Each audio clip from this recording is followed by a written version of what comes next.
خیر کا لفظ اچھے کاموں کے لیے بھی استعمال ہوتا ہے، نیکیوں کے لیے بھی استعمال ہوتا ہے۔ وہ یہ بات بھی کہہ رہے ہیں کہ میں نے ایک غلطی کی ہے مصر میں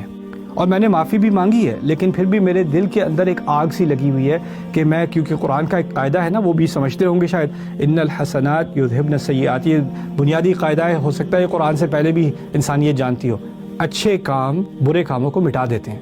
تو ان کے اندر ایک گلٹ ہے، انہوں نے، ان سے غلطی تو ہوئی ہے، اللہ نے معاف کر دیا۔ اس کا مطلب یہ نہیں ہے کہ ان کے اندر ایک آگ نہیں لگی ہوئی کہ میں اپنے آپ کو اس غلطی کو مٹانا چاہتا ہوں اپنے لیے اچھائیاں کر کے۔ تو ابھی انہوں نے ایک اچھائی کی، یہ کچھ لڑکیاں تھیں، ان کو مدد چاہیے تھی، جا کے انہوں نے مدد کر دی۔ اب وہ کہہ رہے ہیں میرے رب اگر کوئی اور بھی نیکی کرنے کا موقع ہونا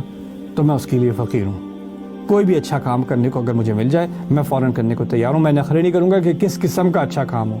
یا میں نہیں سوچوں گا ایک زمانہ تھا کہ میں اتنی مدد کیا کرتا تھا، یہ کیا کرتا تھا، اب مجھے کیا، بس 2 لڑکیوں کو مجھے بس ان کے جانوروں کو پانی پلانے کا موقع ملا ہے، بس یہی کچھ خیر کرنے کو رہ گیا میرے لیے۔ یعنی کوئی ناک اونچی کر کے یہ نہیں کہ آپ پہلے کچھ قسم کے اچھے اعمال کیا کرتے تھے اور جو دوسرے اچھے اعمال ہیں وہ آپ کے سٹیٹس سے ذرا نیچے ہیں، نہیں، آپ کے اندر ایک ہیوملٹی ہوتی ہے، میرے اندر ایک ہیوملٹی ہوتی ہے کہ اللہ جو بھی اچھائی کرنے کا موقع دے دے، جو بھی کسی کی خدمت کرنے کا موقع دے دے، اس کے لیے میں فقیر ہوں۔ ربی انی لما انزلت الی من خیر فقیر، جس کی بھی مدد کرنے کو ملے،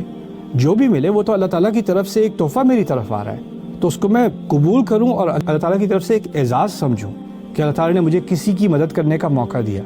اس نے یہ رزق میری طرف بھیجا ہے۔